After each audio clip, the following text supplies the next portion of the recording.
चा भावेन प्रमुदित मनादर दुर्या क्षणादासित स्वर्गी गण गण समध्या सुख निधि लभन्ते सद्भक्त्या शिव सुख समाजम किमुतदा महावीर स्वामी महावीर स्वामी महावीर स्वामी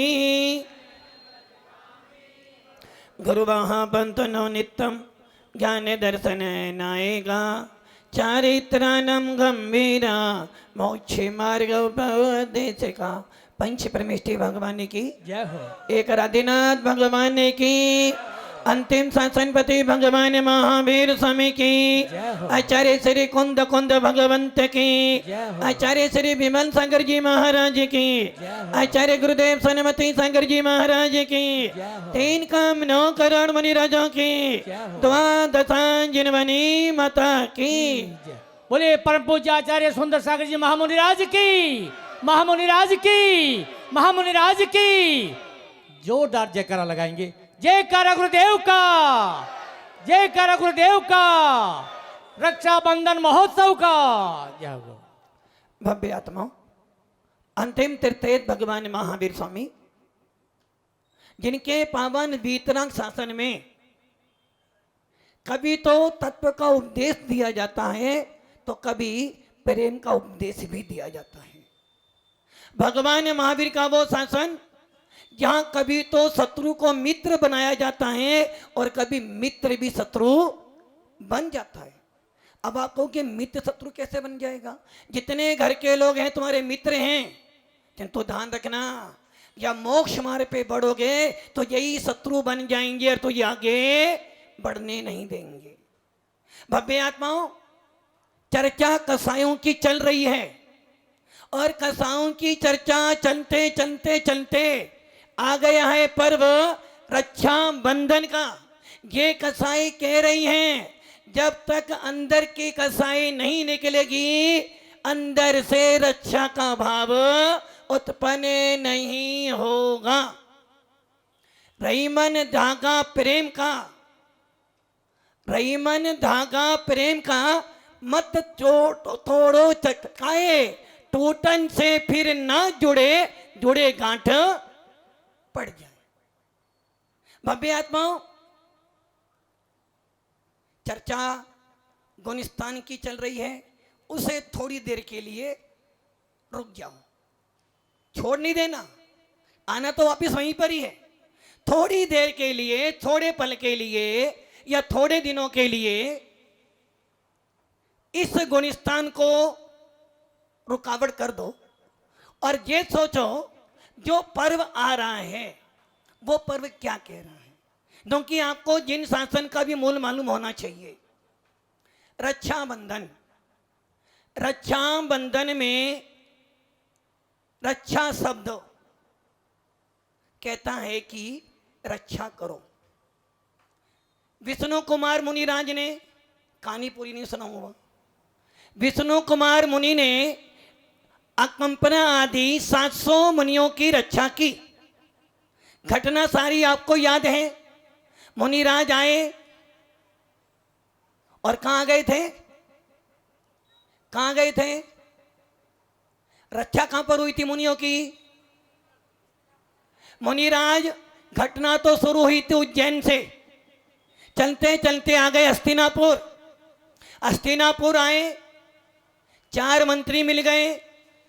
4 मंत्रियों ने, राजा जैन था, उसे किसी तरह लोभ देकर कोई काम कर कर अपने हाथ में ले लिया और 7-8 दिन का राज्य ले लिया। मुनि जिस राजा ने राज दिया था उसके पिताश्री महाराज बन गए थे, बड़ा भाई महाराज बन गया था, छोटा भाई राजा था।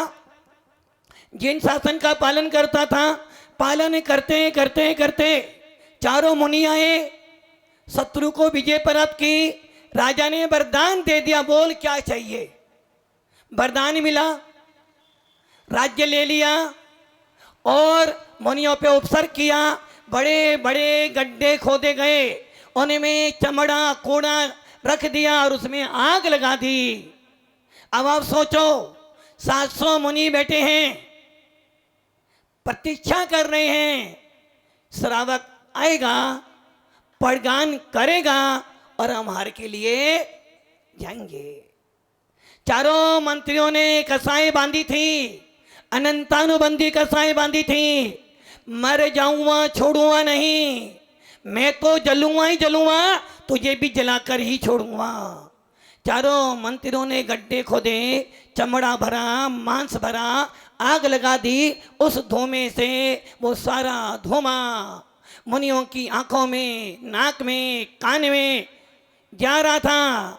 श्वास लेना भारी पड़ गया, प्राण जाने की नौबत आ गई। और मुनि महाराज चिंतन कर रहे हैं, आत्मा हूं मैं, तो मैं कौन हूं?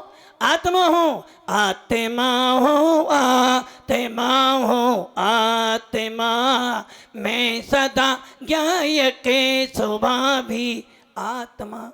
अरे जिस दिन मुनि बना था कफन बांध लिया था, जिस दिन मुनि बना था कफन बांध लिया था। जो अपने थे उनको भी छोड़ आया था, और जो अपने बनने वाले हैं उनको भी अलविदा कर चुका हूं। मेरा ना कोई था, ना मैं किसी का हूं, मेरा यदि कोई है तो मेरा ज्ञान दर्शन ही है। मैं किसी का नहीं हूं, गलत कहते हो। मेरा कोई नहीं है और मैं किसी का। मुनिराज चिंतन कर रहे हैं, यदि आयु कर्म होगा तो कल का सूर्य उदय होगा मेरे लिए। यदि आयु कर्म नहीं होगा तो तीर्थंकर भी उतर आए तो बचा नहीं पाएंगे।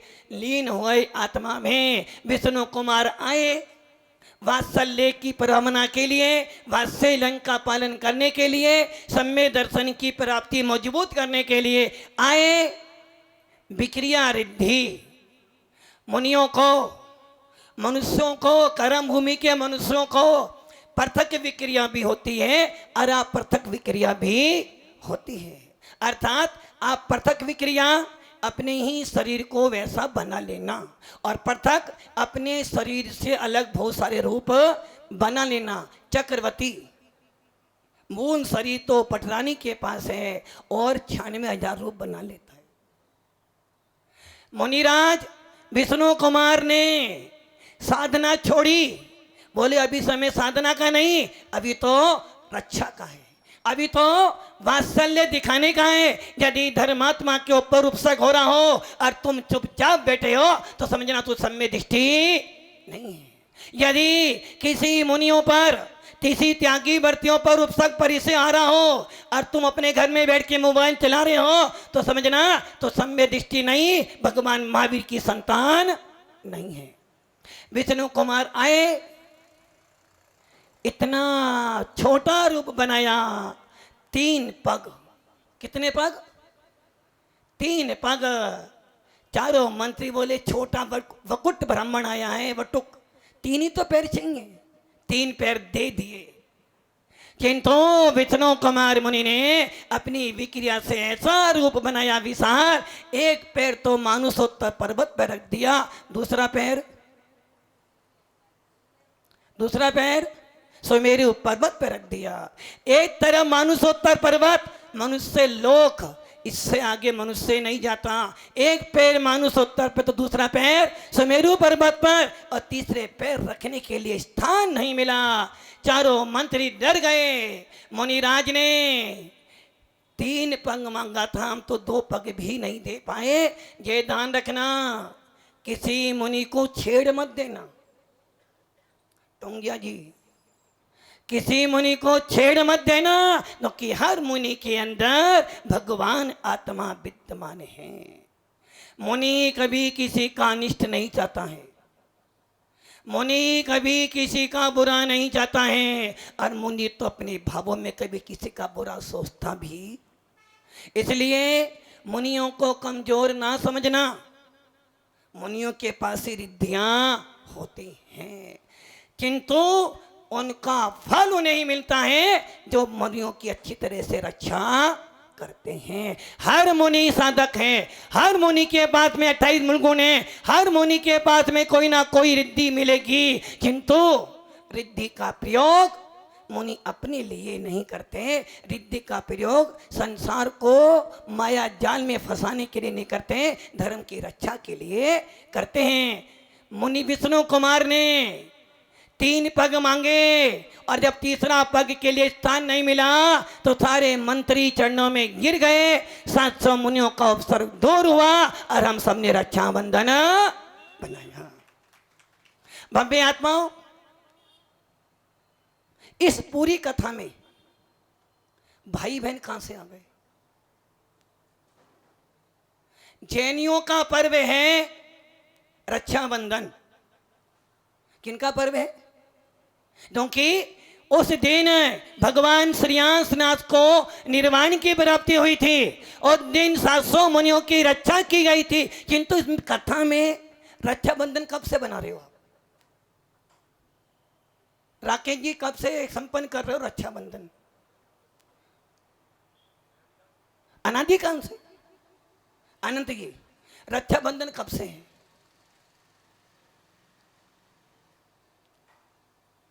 अध्यक्ष जी ने क्या बोला? आप क्या बोल रहे?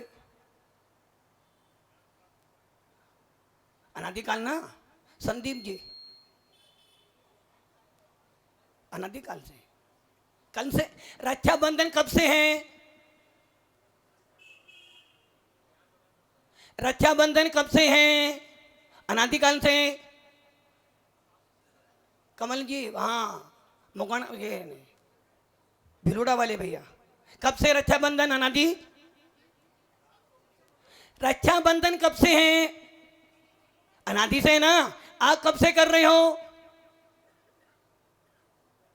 अरे रक्षाबंधन अनादिकाल से नहीं है। रक्षाबंधन शाश्वत पर्व नहीं है।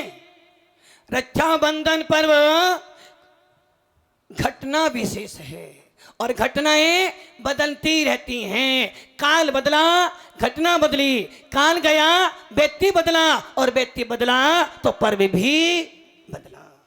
दीपावली शाश्वत नहीं है, होली शाश्वत नहीं है, किंतु 10 लक्षण शाश्वत है, अष्टमी 14 शाश्वत है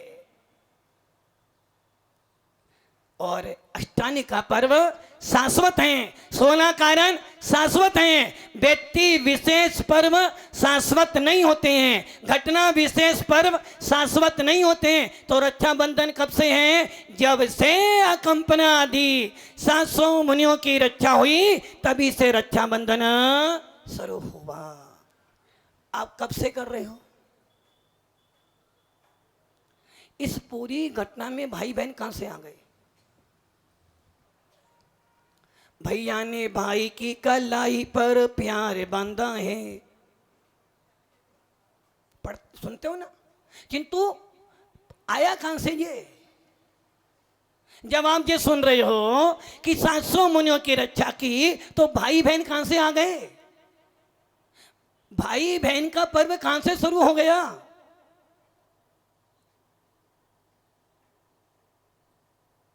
कहां से लाए भाई भाई बहन? कि साथ में मिला आपको कि भाई बहन का पर्व बनाए हम? भाई बहन का पर्व बनाए कहां से आ गया? कुछ तो गड़बड़ी है।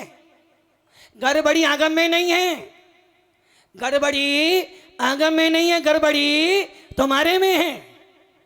हमारा रक्षाबंधन का पर्व तो मुनियों का है। मुनियों पे उपसर्ग हुए। रक्षा करने कौन आया? मुनि आया। मुनियों को ऊपर उपसर्ग हुआ, किया कितने? श्रावकों ने। उपसर्ग किसने किया? श्रावकों ने। रक्षा किसने की? मुनियों ने। उपसर्ग सहन किया मुनियों ने और मिठाई खाओ तुम।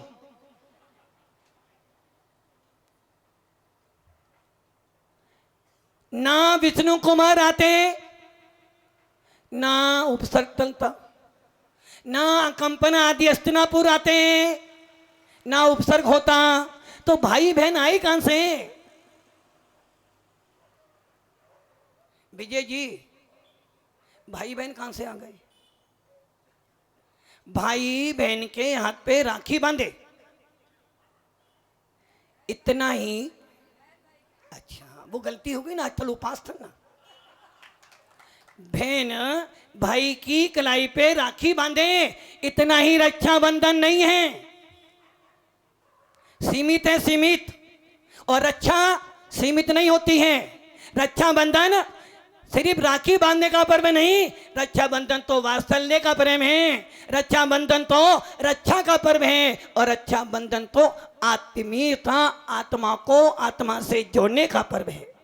भव्य आत्माओं, चर्चा करते हैं आपसे अब। रक्षाबंधन, रक्षा करनी चाहिए मुनियों की। रक्षा किन किन की करना, अब देखते हैं। रक्षाबंधन का महत्व दो प्रकार से, एक लौकिक महत्व और एक पारलौकिक महत्व। एक लौकिक महत्व और एक पारलौकिक महत्व। लौकिक महत्व, लौकिक महत्व देखो, उपयोग नहीं लगाओ।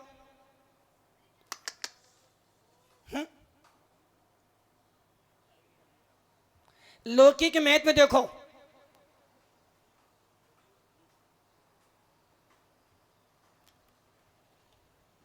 अपना उपयोग कहां लगाना? भाई और भाई ने बहन की कलाई पे राखी बांधी। अच्छा, वो भूल गया मैं, बहन ने भाई की कलाई पे राखी बांधी। पंकज जी, भाई ने बहन ने, अरे भैया उपवास के दिन में तुम उपदेश सुनते हो।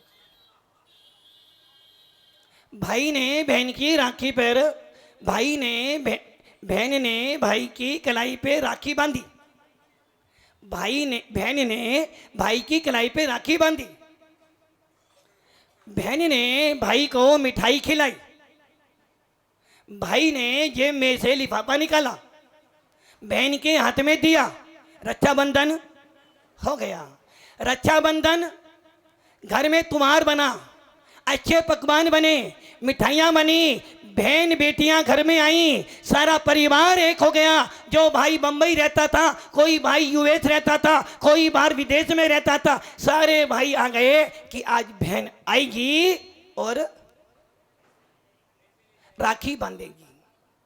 बहन आएगी, राखी बांधेंगी, और 2-3 दिन पहले से ही बहन आ जाती है। घर में चहल पहल होती है, मिठाइयाँ बनती हैं, मेहंदी लगती है, और घर में अच्छे अच्छे गीत गाए जाते हैं कि रक्षाबंधन का पर्व आ रहा है। बहन बाजार जाती है, अच्छी से अच्छी राखी लाती है और अपने भाई को बांधती है। क्या बांधती है? राखी। बंधन, बंधन शब्द क्या कह रहा है? परतंत्र।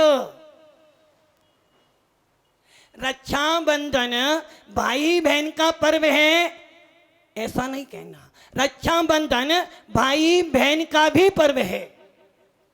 रक्षाबंधन भाई बहन का ही है, ऐसा नहीं कहना। रक्षाबंधन भाई बहन का भी है। ये है लौकिक महत्व। भाई बहन भाई को राखी बांधे, और जब बहन भाई के हाथ पे कलाई पे राखी बांधते हैं तो वो सोचते कि भैया मैंने राखी नहीं बांधी है, मैंने रक्षा सूत्र बांधा है। हे भाई, मैं अपने पति से नहीं कह रही, मैं अपने बाबुल से नहीं कह रही, मैं अपने भाई से कह रही हूं कि हे भाई, राखी बांधी है, ये रक्षा सूत्र बांधा है, मरते मरते भी मेरी रक्षा करना। किंतु भव्य आत्माओं, लौकिक महत्व भी देखो। लौकिक महत्व भी मात्र भाई बहन को राखी बांधे इतना सीमित नहीं है। जिन जिन को अपनी रक्षा करानी हो वो एक दूसरे को राखी बांध सकते हैं। मैंने बोला भाई ने बहन की राखी, भाई ने बहन की कलाई पे राखी बांधी तो पीछे से भाग महाराज जी नहीं, बहन ने भाई की कलाई पे राखी बांधी। क्यों बोला? उन्हें पता है यदि बहन भाई की कलाई पे राखी बांधेगी तो उससे कुछ ना कुछ तो मिलेगा, और यदि भाई ने बहन की कलाई पे राखी बांधी तो उसे कुछ भी। ये पर्व लेन देन का पर्व नहीं है, ये पर्व पैसों का पर्व नहीं है, ये पर्व सोने चांदी का पर्व नहीं है, ये पर्व तो आत्मीय प्रेम का पर्व है। भव्य आत्माओं, एक पत्नी, कौन?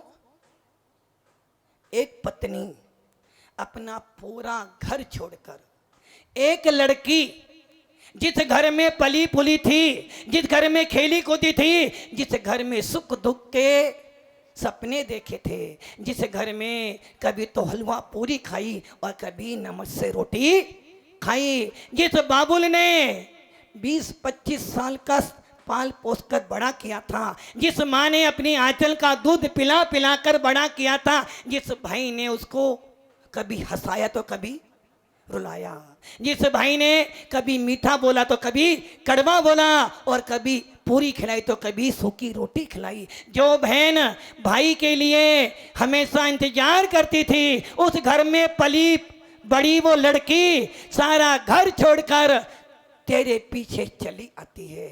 किसके पीछे? एक व्यक्ति के पीछे सारा घर छोड़ देती है, दौड़ी दौड़ी चली आती है, और जब भी पियर आती है तो कहते बाबू से, पिताजी घर में बहुत काम है, ज्यादा दिन के लिए रुकने लिए नहीं आई हूं। वो पत्नी भी सारा छोड़कर वो लड़की पति के पीछे आती है, तो अरे भैया, एक पत्नी भी अपने पति को राखी बांधे तो बोले आपने मुझे वचन दिया था मैं रक्षा करूंगा, इसलिए मैं तेरे हाथ पे कलाई पे राखी बांध रही हूं कि जब तक तुम मेरा स्वामी है मेरी रक्षा करना। एक पति अपनी पत्नी के राखी बांध रहा है और कह रहा है, देख मैंने तेरे से विवाह किया है और नियम लिया था कि 6 अवस्था साथ साथ में करेंगे, संसार के काम तो साथ साथ करेंगे ही करेंगे, धर्म के काम भी साथ साथ। सोनलाल जी सो मत जाना, कुर्सी फ्री है। एक बच्चा अपने पापा के हाथ में राखी बांधता, पापा जी, पिताजी, जब तक मैं अपने पैरों पे खड़ा ना हो जाऊं मेरी रक्षा करना। एक बूढ़ा बाप नहीं, एक जवान बाप अपने छोटे से बेटे के हाथ में राखी बांधता, कहता बेटा जिस प्रकार मैं आज तेरी उंगली पकड़ के तुझे चला रहा हूं, जब मैं बूढ़ा हो जाऊं तो लाठी ना देना, मुझे अपना हाथ दे देना, मुझे चलाना। ये है रक्षाबंधन। एक बहू रानी, एक सासू की बिटिया, सासू मम्मी जी को पास जाती, मम्मी जी ये राखी बांध रही हूं आपको, एक माँ छोड़कर आई हूं, नई माँ मिली है, उस माँ ने तो जन्म दिया था, पालन तो तुझे करना है माँ, लाख गलती कर जाऊं राखी बांध रही हूं, गलतियों को माफ कर कर मेरी रक्षा करना। इसे है रक्षाबंधन का पर्व। एक जिठानी दुरानी को राखी बांध रही है, एक भाई को राखी बांध रहा है कि हे भैया, हो सकता है संसार में राग देश है, हो सकता कभी मेरे पास धन ज्यादा, कभी तेरे पास धन ज्यादा, हो सकता है कभी पिताजी तुम्हें ज्यादा दे दें, कभी मुझे दे दें, तो भैया इन धन संपत्ति के पीछे कभी राग देश के परिणाम बन जाएं, कसाई के परिणाम बन जाएं, तो मैं कलाई पे राखी बांध रहा हूं, यदि तू समर्थ हो तो मुझे रक्षा कर लेना, और यदि मैं समर्थ हूं तो मैं तेरी रक्षा कर लूं। इसे कहते हैं लौकिक रक्षाबंधन का महत्व। एक शिष्य गुरु महाराज की पीछे पे राखी बांध रहा है और कह रहा, भगवंत सब छोड़कर आया हूं, तुम्हारे साथ नाता जोड़ा है, सारे नाते तोड़कर आया हूं, तुमसे नाता जोड़ा है, और ये तो जरूर है गलती तो करूंगा, गलती तो, क्योंकि गलती जो ना करे वो भगवान होता है, और मैं तो अभी इंसान हूं, भगवान बनने जा रहा हूं। गलती लाख करूंगा, किंतु जब जब मेरा मार्ग जब जब मेरे पैर डगमाए तो आप इस रक्षा सूत्र की याद कर लेना और मेरी रक्षा कर लेना। एक गुरु अपने शिष्य को राखी बांध रहा है, वो कह रहा भैया रक्षा सूत्र बांध रहा हूं, यदि जब मेरा अंतिम समय आए तो मुझे भी तो रक्षा कर कर मुझे मोक्ष मार्ग पे स्थिर कर देना, ताकि मैं भी मोक्ष को प्राप्त हो। ये है आपका लौकिक महत्व। अब आते हैं पारलौकिक महत्व पर। विष्णु कुमार ने रक्षा करी मुनियों की। पारलौकिक महत्व सब जैनी हो और जैनी ना भी हो, जो जो नमो लोए संबे साउनो बोलता है, जो जो भगवान महावीर के शासन को मानता है, जो जो भगवानों में आस्था रखता है और जो जो अंदर वात्सल्य स्थापित करता है। सम्य दर्शन के 8 अंग होते हैं। कितने अंग होते हैं? कितने अंग होते हैं? 8 अंग होते हैं। सबम भैया कितने अंग होते हैं? अब दो बैठे हो, दोनों कह रहे हाँ 8 होते हैं। उसमें वात्सल्य अंग कह रहा है कि यदि तू जीव है, यदि सम्य दृष्टि है, नमो लोए सम्य साउना बोलता है, तो आज से ये कहना बंद कर देना ये मेरे गुरु हैं, ये मेरे गुरु नहीं है। यदि नमो लोए सम्य साउना बोलता है तो रक्षा बंधन का पर्व कह रहा है एक मुनि नहीं, जो जो मुनि बन गए हैं, जो जो त्यागी वर्ती बन गए हैं, सबकी रक्षा करने की प्रतिज्ञा करता हूं। भव्य आत्माओं, मंदिर की राखी किसकी राखी? भैया ने बहन की कलाई पर, हाँ भैया ने बहन की कलाई पर, गलत हो गया। देखो दुनिया भले बदल जाए, हम बदलने वाले। अरे मंदिर की राखी, मंदिर की राखी कौन सी होती है भाई? महाराज जी मंदिर की राखी बनाने जा रहे हैं। मंदिर की राखी, अरे मंदिर की भी राखी होती है। वास्तव में मंदिर की राखी ही राखी है। एक जैन व्यक्ति, एक श्रद्धालु, एक आस्थावान मंदिर में जाता है और मंदिर पे राखी बांधते तो सब हो, मंदिर के गेट पे राखी तो सब बांधते हो, बेदी पे राखी तो सब चढ़ा कर आते हो, किंतु उसका अर्थ क्या है कि हे भगवान प्रतिज्ञा करता हूं, हे भगवान ये राखी सूत्र रक्षा सूत्र बांधकर प्रतिज्ञा करता हूं, सर कटा दूंगा किंतु मंदिर टूटने नहीं दूंगा। हे भगवान प्रतिज्ञा करता हूं, मैं जिन शासन की रक्षा करूंगा और जिन शासन की रक्षा करके करते यदि प्राण भी निकल जाए तो हंसते हंसते अपने प्राण भी दे दो। अंकलंक और निकलंक याद कर लो। जिन शासन के लिए बुद्धों से लड़े, प्राण दे दिए, किंतु जिन शासन नहीं छोड़ा। मोक्ष के प्रेमी हमने कर्मों से लड़ते देखे। मंदिर में जाना, मंदिर को राखी बांधना और प्रतिज्ञा करना कि हे भगवान आज से प्रतिज्ञा करता हूं, मैं जिन मंदिरों की रक्षा करूंगा, जिन वाणी की रक्षा करूंगा और अपने दिगंबर साधुओं की रक्षा करूंगा, और कोई साधर्मी भाई दुखी होगा तो उसकी भी रक्षा करूंगा। विष्णु कुमार ने यही तो किया। अरे मेरी साधना जायज तो चली जाए, यदि मेरे निमित्त से 700 मुनियों की रक्षा हो गई तो मेरा सम्य दर्शन मजबूत हो जाएगा, और जिसका सम्य दर्शन मजबूत उसका मोक्ष मार्ग मजबूत। भव्य आत्माओं संकल्प कर लेना, मंदिर में जाकर साधु संतों के पास जाकर कि हे भगवान प्रतिज्ञा करता हूं, देव सा गुरु को छोड़कर कहीं माथा नहीं टेकूंगा। रक्षा बंधन रक्षा सूत्र बांधने आया हूं और आपसे बंधवाने भी आया हूं। साधु को बांधा है तो प्रतिज्ञा कर रहा हूं, जब तक इस शरीर में खून की एक बूंद भी होगी तब तक जिन शासन की और जिन गुरुओं की रक्षा करता रहूंगा। अरे भगवंत, आप भी मुझे राखी बांध रहे हो। तो मुनि कह रहा, बेटा जब तक तू सन्मार्ग पे ना आ जाए तब तक तुझे मोक्ष ना मिल जाए, मैं भी धर्म उपदेश दे दे के तेरी रक्षा करता रहूंगा।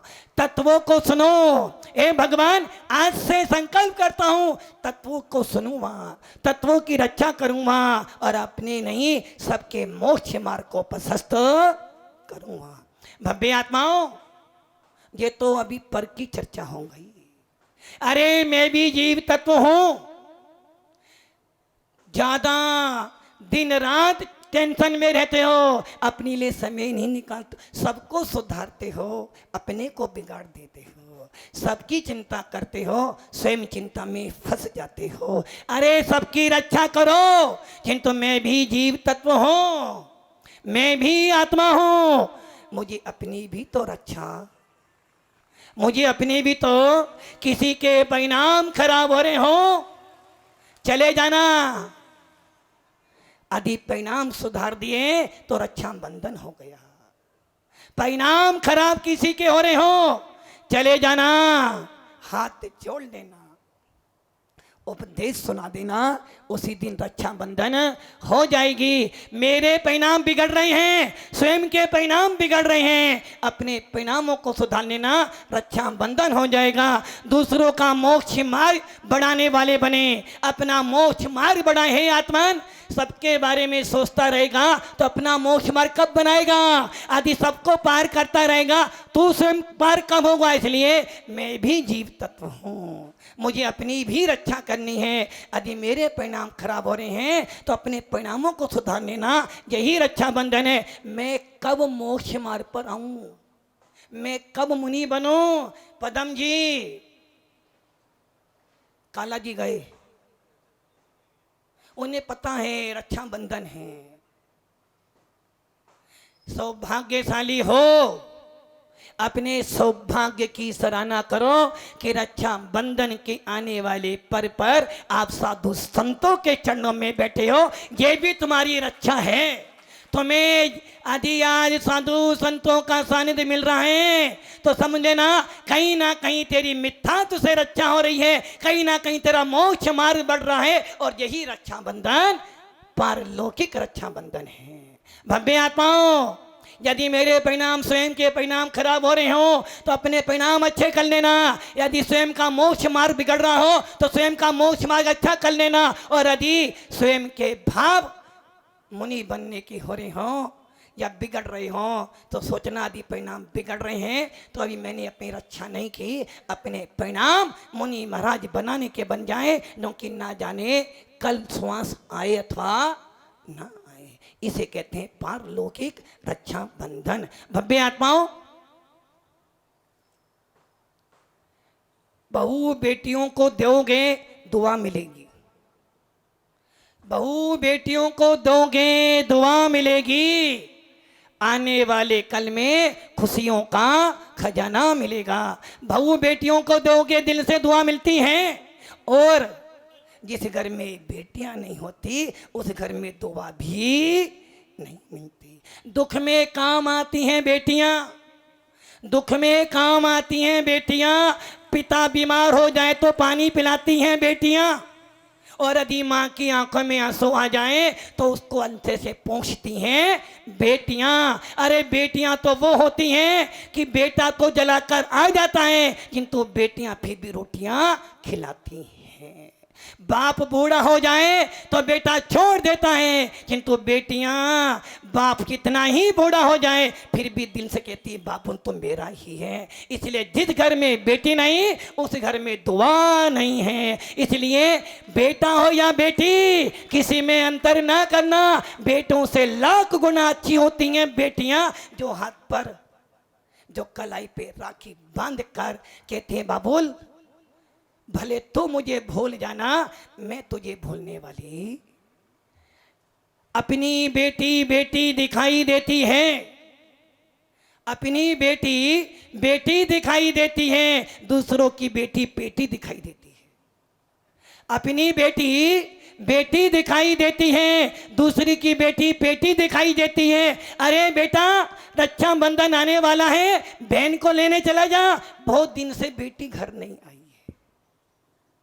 बेचारा घर में बैठा बूढ़ा बाप। किसका बाप? बेटे के पापा का। घर में बैठा पोते का दादा। भिलोड़ा वाले अध्यक्ष महोदय, अपनी बेटी तो बेटी दिखी, बाहर की बेटी पेटी दिखी। अपनी बेटी की याद तो मम्मी को आ गई कि बेटा बहुत दिन से बहन नहीं आई है, पर्व आने वाला, बेटी लिया। किंतु वो दादा सोच रहा है, घर में 15 साल हो गए हैं, अभी तक बुआ नहीं आई है। 15 साल हो गए हैं, बुआ सोच रही है भतीजा आएगा और मुझे रक्षाबंधन पर ले जाएगा। अपनी बेटी की तो याद आ गई, किंतु उस दादा की बेटी की याद, उस दादा की। अरे मम्मी, घर पे तो मेरा अधिकार है। अरे भैया, गलती ना करना। बेटा हो या बेटी, दोनों हैं अपने ही। जितना अधिकार बेटों का है, उतना अधिकार बेटियों का भी है। और जितना अधिकार बेटियों का है, उससे कहीं ज्यादा अधिकार बुआओं का है। क्योंकि बुआ ना होती तो तू कहां से आती। भव्य आत्माओं, आज भी बहुत सी बहनें थाली सजाकर बैठी होंगी। किस लिए? पियर से कोई आएगा। पियर से राकेश जी, पियर से नहीं, आपके पियर से कोई नहीं आएगा। बहुत सी बहनें थाली सजाकर एक दिन नहीं, साल भर इंतजार करती है, पियर से कोई आएगा और कहेगा बहना चल पियर, रक्षाबंधन का पर्व आया है। बहुत सी बहनें थाली संजोकर बैठी हैं कि एक बार भैया बुलाने आ जाए, एक बार बाबुल बोल दे बेटा याद आ रही है। वो बहन दौड़े दौड़े चली आती है कि मुझे पियर वालों ने याद किया है। इसलिए ध्यान रखना, आज जिन बहनों का अपने भाइयों से बैर बंध गया है, जिन बहनों ने 15 दिन 15 माह 15 साल हो गए भाई का मुंह नहीं देखा है, आज चली जाना बहन अपने घर भाई के। अब ना भैया, जो भी गलती हुई हो मुझे माफ करना, किंतु आज तो रक्षाबंधन का पर्व है, मैं तुझे राखी बांधने आई हूँ। छोटी नहीं बन जाओगी। और बहन तो हमेशा छोटे बेटा बनकर सबने खाया है, बाप बनकर किसी ने नहीं खाया है। इसलिए छोटे बन के चले जाना। अब बोलना भैया लाख गलती मेरी है, मुझे क्षमा करना, किंतु राखी तो बांधने आई हूँ कि खून का खून से रिश्ता है। भाई हो, अकड़ में मत रहना। देखूंगा कैसे करेगी अपना काम, मेरे बिना तो काम। अरे यदि वास्तव में भाई हो और लग रहा है बुआ, निर्मल जी बुआ 15 साल से आई नहीं है। 4 बहनें हैं, 3 तो आती हैं, 1 नाराज है।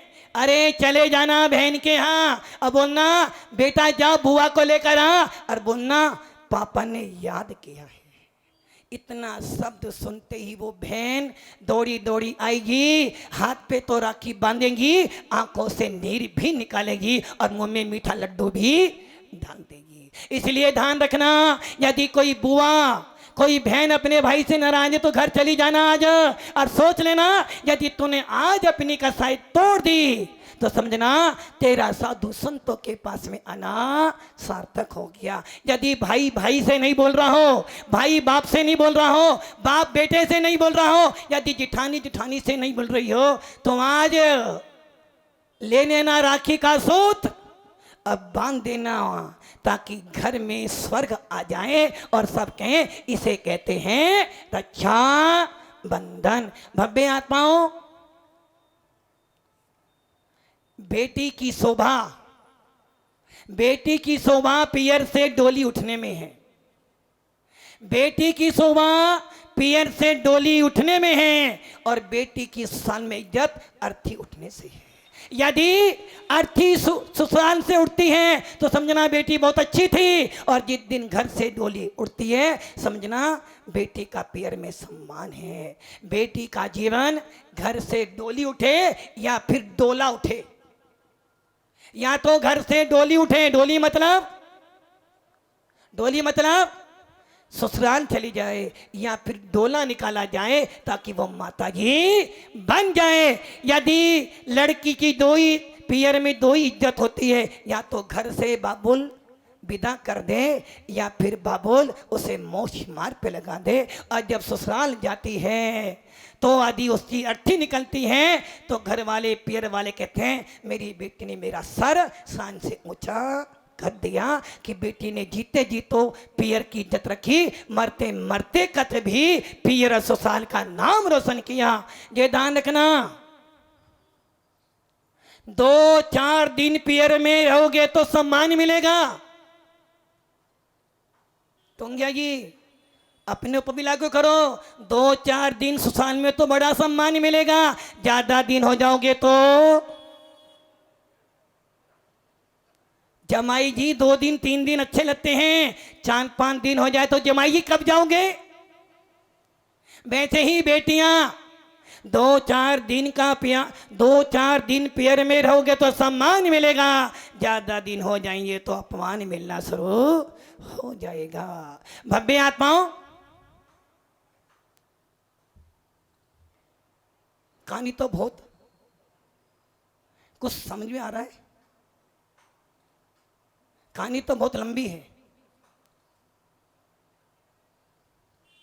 एक लड़की की शादी करी, किसने करी? एक लड़की की शादी करी, किसने करी? बाप ने करी। अब वो शादी करी, लड़की ससुराल गई, ससुराल गई वापिस आ गई। बाबुल ने पूछा बेटा क्या हुआ? पिताजी पूछना नहीं, ससुराल वाले सारे के सारे नारकी हैं।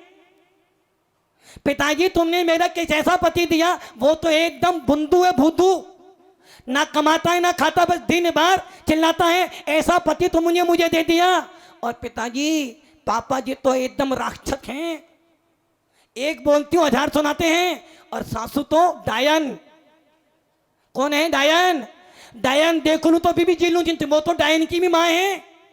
और पिताजी पता है वो देवर तो इतना लुच्चा है कि मुझे तो कभी बस बड़ी बड़ी आंखें करके देखता जैसे क्रोधी हो। और जो जेठ जी है ना, जेठ जी होंगे, जेठ जी उनका बिल्कुल शर्म ही नहीं है, वो तो यही नहीं देखते कि क्या है, वो तो अपनी धुन में चलते हैं, बस शराब पी कर आ जाते हैं। पिताजी मैं नहीं जाऊंगी नरक में। अब 1 दिन हो गया, 2 दिन हो गया, बाबू भाई तू रहे आराम से। अब आस पास के लोग क्या कह रहे, कब आई भाई तू, कब जा रही है? कौन कह रही है? कब जाएगी? जीजाजी आ रहे हैं ना, कब लेने आ रहे हैं? मंदिर जाए, हाउसिंग बोर्ड गई, मिल गए राकेश जी। बेटा कब आई? अंकल जी बस 2 दिन पहले ही आई थी। बेटा कब जाएगी? तीसरे दिन। अरे बेटी तो गई नहीं, दामाद जी कुंवर साहब जी आए नहीं, बेटी कब जाएगी? और यदि बेटी ज्यादा दिन रुक जाए तो आस पास की गलियों में हो सकता है इसको पति ने अरे निकाल दिया, अरे ये तो ऐसी ही थी, मुझे तो पहले ही मालूम था, ये तो ऐसी ही है, मुझे पहले ही मालूम था। अरे माँ बाप ने सिखाया नहीं। और कोई जीजा जी कब आएंगे, कब आ रहे जीजा जी लेने के लिए? घर वाले बोले ना बोले, आज पड़ोस कहते हैं भैया लड़की में ही कमी है। अरे ऐसी तो लड़की हमारी कभी, हमने तो कभी लड़की को ऐसा सिखाया ही नहीं, देखो कैसी मुंह चलाती है, देखो। अरे अरे सुना है तलाक की नौबत आ गई, अब तो किसकी नौबत आ गई? तलाक की नौबत आ गई। अरे बड़ी खराब लड़की, मैं तो ऐसी लड़की को घर में रखने दूंगी नहीं। क्या हुआ? पियर वाले बोले ना बोले, आस पास वाले और राकेश जी ने फिर देख लिया, अभी तो गई नहीं, कब जाएगी? कोई अनबन हो गई क्या? अरे वो लड़की सोच रही भैया ससुराल में गई थी, वहां तो नरक ही था, किंतु पियर में तो निगोद मिल गया, जो देखो वही मुझे टोक रहा है। पिताजी ने सोचा भैया अब तो बात, और पहले 2-4 दिन के लिए आते थे तो भाभी गरम गरम बादाम का हलवा खिलाती थी, 2-4 दिन रोते थे तो भाभी शाम को भी गुलाब जामुन लाती थी। दीदी और क्या खाओगी दीदी, बताओ दीदी, बहुत दिनों के बाद आई हो दीदी, अब तो सेवा करने का अवसर दो। और रात में जब भैया आता था ना तो जितना कमा के लाता था, अरे बहना पकड़ अपने पास, बड़े दिनों के बाद आई है। और ज्यादा दिन हो जाए तो अरे दीदी बहुत दिन हो गए, काम कर दीदी, बहुत दिन काम करो, खाली पेट खाने के लिए आ गई, आज ये घर तेरा नहीं है, तेरा घर तो। अब वो दीदी सोच रही है भाभी पहले तो बहुत अच्छी थी, अब क्या हो गया। अरे भाभी में कुछ नहीं हुआ, ज्यादा दिन रुक जाओगे तो भाभी नहीं भैया भी। अब भैया बहना जाना अपने घर, ये घर तेरा नहीं है। अब पिताजी को बड़ी टेंशन हो गई कि ये बेटी यदि नहीं गई तो भीलवाड़ा के लोग छोड़ने वाले तो क्यों। और फिर देखा एक दिन राकेश जी ने की बेटी तो मंदिर पे, अरे बेटा तू गई नहीं अभी तक, बेटा कोई गड़बड़ी हो गई, मैं तेरे बाप से बात करूंगा। मतलब कि अब वो पिताजी ने क्या, बेटा एक काम कर, बोली पिताजी मैं तो जाऊंगी नहीं, भले मर जाऊं जाऊंगी नहीं। पिताजी ने सोचा बेटा ऐसे तो काम, उससे नहीं बोला। अब क्या करा पिताजी ने, बोली बेटा एक महाराज जी आए हुए हैं। कहां पर, क्यों भैया तुम्हें मैं ही मिला कैसा, तुम्हें मैं ही मिला, मतलब कि अच्छा करते जो बुरा करते हैं भगवान और अच्छा करते हैं तुम लोग। वाह भाई वाह, अच्छा वो तो मैंने किया, बुरा सारे महाराज करते हैं। सामान अच्छा मिल जाए, देखा मैंने काम किया, और जरा सा महाराज अरे नहीं, और बोला महाराज जी ने ऐसा बोला इसलिए काम बिगड़ गया। तो तुम भी कौन से महाराज बैठे थे, देखो दुनिया चाहे बदल जाए हम बदलने वाले। अब पिताजी ने सोचा भाई महाराज जी आए हुए हैं, बेटा मैं उनके पास जाऊंगा और तेरी समस्या। अब पिताजी तो महाराज के पास जाने वाले थे ही नहीं, किंतु बेटी को लैंड तो लाना था। अब बोले बेटा अब बेटी आई, पिताजी आप गए नहीं, अरे बेटा जाऊंगा ना, जाऊंगा भी, शाम को जाऊंगा। तो कि सुंदर सा अगर महाराज के पास समय नहीं मिलता, वो राकेश जी कहते हैं महाराज समय निकालो समय निकालो समय निकालो। महाराज कहते हैं भैया समय है ही नहीं, समय है ही नहीं, समय है ही नहीं, और फिर उठ के बैठ जाते हैं। अब पिताजी गए सवेरे सवेरे, शाम को आए, बेटी तुरंत आई दौड़ी दौड़ी, पिताजी बोलो क्या बोला महाराज ने। पिताजी कुछ तो बोला होगा ना, अरे बेटा पहले पानी तो पिला दे, इतनी दूर से हूं, राकेश जी ने मुझे खाना भी नहीं खिलाया आज तो। अब वो गई पानी पिया, बोले पिताजी क्या बोला महाराज ने। बेटा महाराज ने बोला है, कुछ नहीं बोला, बस ये बोला है 6 महीने मंत्र साधना करनी पड़ेगी, 6 महीने।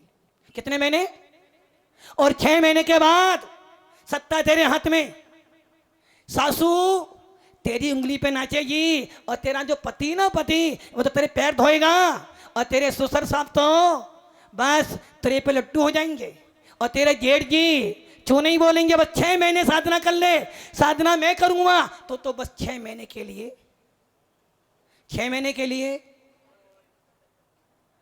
वो हमारी सूरम्यमती माता जी ना एक बात बोलती थी, इंसान एक कान से सुनता है दूसरे कान से, और महिलाएं दोनों से सुनती है मुंह से निकाल देती है।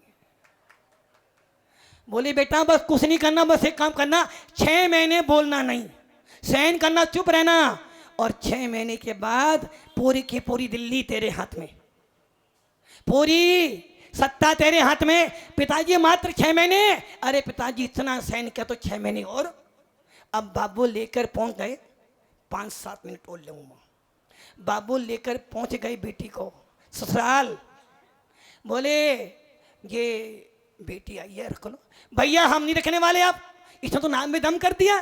सवेरे से लेकर रात तक महारानी जी उठती हैं 8 बजे, और उसके बाद भी सारा काम तो मम्मी जी करें, और महारानी जी गरम गरम चाय पीती हैं, और रात में तो देखो ना जाने क्या क्या करती हैं, इतना बोलती है इतना बोलती है इतना बोलती है, इतना तुम्हारे घर की बिल्ली भी नहीं बोलती।